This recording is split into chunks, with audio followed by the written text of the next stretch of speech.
তবে এটা ভালো লাগার বিষয় যে ঘাস আমার থেকেও 1 হাত লম্বা হয়ে গেছে। এইটা দেখে মনে হচ্ছে একদম কুশরের মতো। আর আমাদের গরুগুলো কিন্তু মাশাআল্লাহ ঘাসগুলো অনেক ভালোভাবেই খাচ্ছে। আসসালামু আলাইকুম এভরিওয়ান, আমি হাবিব। তো আলহামদুলিল্লাহ অবশেষে আমাদের শখের খামারটা পুরোপুরি কমপ্লিটলি হয়ে গেছে। আমরা মূলত অনেক দিন ধরে এই খামারের কাজটা করছি, যেহেতু আমাদের খামারের পাশাপাশি কৃষি কাজও আছে, মূলত সেই জন্যই কিন্তু খামারের কাজটা করা একটু দেরি হয়ে গেল। তো আলহামদুলিল্লাহ, তো দেখতেই পারছেন আমাদের খামারে কিন্তু পর্যাপ্ত পরিমাণেই জায়গা আছে এবং এইখানে কিন্তু আমরা কমপক্ষে 8টা গরু এর মতো পুষতে পারবো। কিভাবে পুষতে পারবো সেটা আপনাদের একবার বলি। আমরা এখানে 2টা শেড বানাইছি, এক শেডে 8টা করে গোড়া দিছি, মানে 8টা করে চারি দিছি।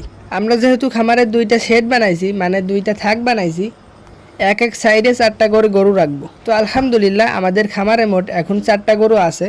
তো ইনশাল্লাহ পরবর্তীতে ঈদের পরেই আমরা আরও গরু আনার চেষ্টা করব।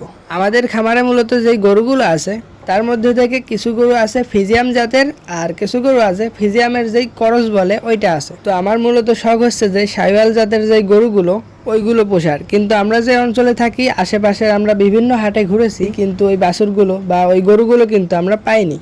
এখন যেহেতু কোরবানির সময় বাজারে ছোট গরুগুলো কিন্তু পাওয়া যাবে না, মানে পোষার জন্য যে বাছুরগুলো থাকে সেই বাছুর গরুগুলো কিন্তু তেমন একটা পাওয়া যাবে না, এটাই স্বাভাবিক। তবে আশা করছি যে ঈদের পরে হাট বাজারে ওই রকম বাছুরগুলো উঠবে আর আমরা ইনশাল্লাহ কিনে আনবো। আর আপনাদের যদি জানা থাকে যে এই বাছুরগুলো আমরা কোথায় গেলে পাবো বা কোথায় গেলে সংগ্রহ করতে পারবো, তা অবশ্যই আমাদের কাছে বলে যাবেন, মানে কমেন্টের মাধ্যমে বলে যাবেন।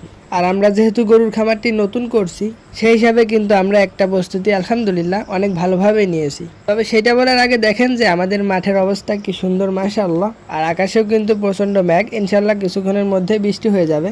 তো যে বিষয়টি বলছিলাম যে গরুর খামার করার জন্য কিন্তু আমরা একটা প্রস্তুতি সবচেয়ে ভালোভাবে নিয়েছি, সেটা হচ্ছে যে আমাদের যে ঘাসগুলো। আপনারা যারা গরু লালন পালন করেন তারা অবশ্যই জানেন যে গরুর মূল খাদ্যটাই হচ্ছে ঘাস। গরুর খাদ্য হিসাবে 100%-এর মধ্যে 70%-ই কিন্তু ঘাস দিতে হয় এবং বাকি যে 30% সেগুলো হচ্ছে দানাদার খাদ্য এবং খ্যার বা বিচেলি যেটাকে বলে ওইগুলো কিন্তু খাওয়াতে হয়। আলহামদুলিল্লাহ আমরা ঘাসের প্রস্তুতিটা অনেক আগে থেকে নিয়ে রাখছি, যেহেতু খামারে অনেক গরু আসবে বা গরু কিনে আনবো আমরা। আমার থেকেও দেখতে পাচ্ছেন 1 হাত উপরে এরকম ঘাস হয়েছে।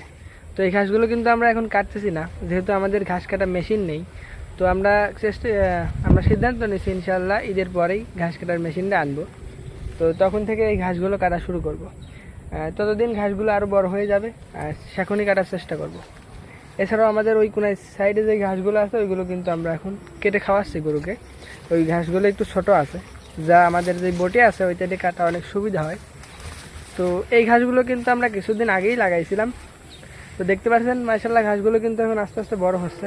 আর একটা কথা, আমি কিন্তু আসছিলাম মাঠে খরগোশের ঘাস কাটার জন্য। মূলত এই ঘাসের মধ্যে যে ছোট ছোট ঘাস আছে সেগুলোকেই কিন্তু আমরা কেটে আমাদের খরগোশকে খাওয়াই।